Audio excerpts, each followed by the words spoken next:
এখন আর সকাল নেই, তাই শুভ সকাল বললাম না, এখন বলছি শুভ দুপুর। তোমরা সকলেই আশা করি ভালো আছো। কাল সন্ধ্যে থেকেই আমাদের এখানে ঝড় বৃষ্টি হচ্ছে।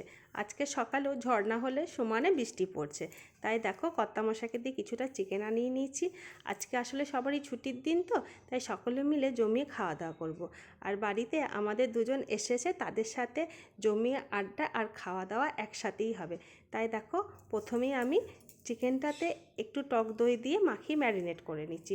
সিম্পলভাবেই রান্না করব, কিন্তু সিম্পল রান্না করলেও রান্নাটা একটু অন্য স্টাইলে করব। চিকেন কষা আমরা সবাই খাই, কিন্তু এই রান্নাটা একটু অন্য রকম করব। এই যে পেঁয়াজটা দেখছো, এই পেঁয়াজটাকে ভেজে তুলে রাখবো, পরে এই পেঁয়াজটা বেটে দেবো যখন রান্নাটা শেষ হয়ে আসবে।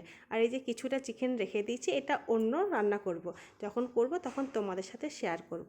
আর প্রতিদিনের যে বেসিক মশলাগুলো আমরা দিই, জিরে, ধনে গুঁড়ো, হলুদ গুঁড়ো, আদা, রসুন, পেঁয়াজ, টমেটো, সেই সব কিছু দিয়েই রান্না করব কষিয়ে আলু দিয়ে।